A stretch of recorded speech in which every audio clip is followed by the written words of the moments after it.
My name is Steve Shockey, and this is Beyond Beta Podcast, an insider's guide to the video game industry.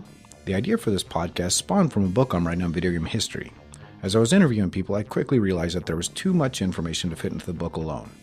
This discovery led me to the idea of creating a podcast as a supplement. This project combines my three passions: writing, history, and video games. I hope you'll enjoy listening and bear with me as I work out some of the kinks. If you like what you hear, please subscribe and rate the podcast. And tell a friend. I'm happy to announce a new component for Beyond Beta Podcast.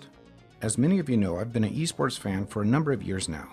I've watched a ton of esports, but have never really jumped in. I've always been afraid of the commitment and also didn't want to look like a total noob. There's a fear and intimidation factor that comes up with jumping into esports. Imagine strapping on pads and wanting to play college football for the first time when every other player has been playing since Pop Warner. It's a bit terrifying and off-putting. But back to the point. I've been searching for an esport to play since the start of my podcast 8 months ago. The idea came after I tried to explain esports to friends and family who are not immersed in the video game industry. They never got it. They either didn't believe it was a sport or they rolled their eyes, not understanding the level of dedication and mental fortitude it takes to become a pro gamer. And that's when it hit me. I can make a terrific docuseries as part of the podcast that shows the process of my training into esports. The idea was to pick up an esport and try to become a top player. 8 months later, I still hadn't found one to play.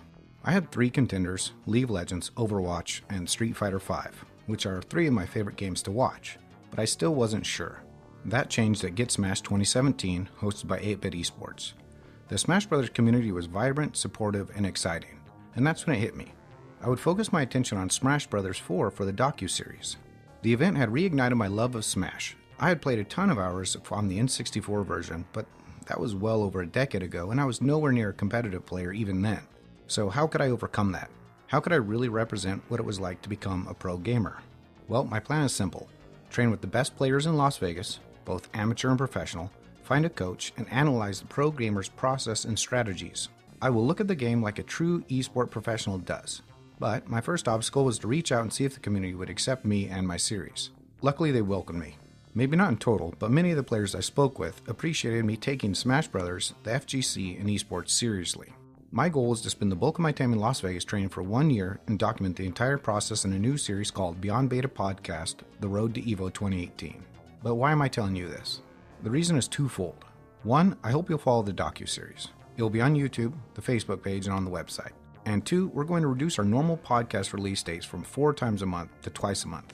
That will allow us to split our time between the developer podcasts and the Smash Brothers docuseries. We'll do a bunch of Smash videos, blogs, and vlogs throughout the month, but our 2 developer podcasts will be released on the 1st and 3rd Tuesday of every month. I want you to know we are still here and going full steam ahead on both projects. I hope you'll join us on this journey. Thanks for listening. You can follow me at Steve J. Shockey on Twitter and Instagram. You can check out the podcast on Facebook or visit the website beyondbetapodcast.com where you can find out more information about the show. Have a good one.